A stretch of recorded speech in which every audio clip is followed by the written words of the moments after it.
মূলত এই পাকুটি ইউনিয়নের এই বাস স্ট্যান্ডের মাধ্যমেই এই এসবি লিঙ্কের যাত্রা শুরু হয়।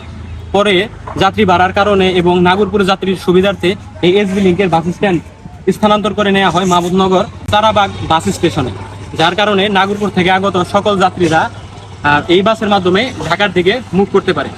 কিন্তু আসলে এই বাস নিয়ে যে এত কাহিনী, এত কথা কেন? এই বাস আমাদের উপকারের পাশাপাশি অপকারও অনেক করেছে। কারণ একটা বাস রাস্তায় চলতে হলে তার দরকার আছে ভালো ড্রাইভার, ভালো ফিটনেস। কিন্তু আমরা যদি এসবি লিঙ্ক বাসের কথা বলি, তাহলে আমরা বলবো যে এই বাসের নেই কোনো ভালো ড্রাইভার এবং নেই এর কোনো ফিটনেস। আমাদের নাগরপুরের মানুষের কাছে যেটা মুড়ির টিন হিসেবে পরিচিত, যার কারণে এটা 2 দিন পর, 3 দিন পর বা 1 সপ্তাহ পর পর দেখা গেছে 2-1টা অ্যাক্সিডেন্ট হইতেছে, আর অনেক মানুষের প্রাণহানি হচ্ছে, যেটা বর্তমানে নাগরপুরের মানুষের কাছে ঘাতক ব্যাধি নামেও পরিচিত। এই হলো পাকুটিয়া বাস স্টেশনের পাশ দিয়ে চলে যাওয়া প্রধান সড়ক। এই রাস্তার মাধ্যমেই মামুননগর থেকে ছেড়ে আসা প্রত্যেকটি বাস গাবতলীর দিকে রওনা হতো। আর সেই বাস স্টেশনে আজ এই এসবি লিঙ্কের বাসটি ভাঙা ধ্বংসস্তূপে পরিণত হয়ে আছে। আমাদের নাগরপুর মামুননগর পাকুটিয়ার মানুষের কাছে এই বাসটি এত বিরক্তির কারণ হওয়ার পেছনেও রয়েছে যুক্তিসঙ্গত অনেক কারণ।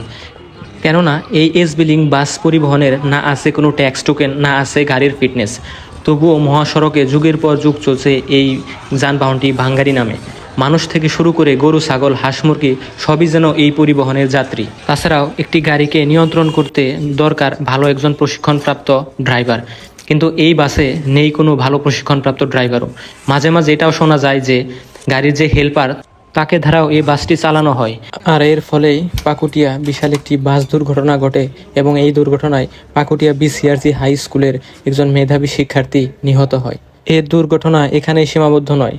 মামুননগর হতে গাবতলী পর্যন্ত রোডে কতবার যে এই বাস নিয়ন্ত্রণ হারিয়ে অ্যাক্সিডেন্ট করেছেন তার কোনো হিসাব নেই।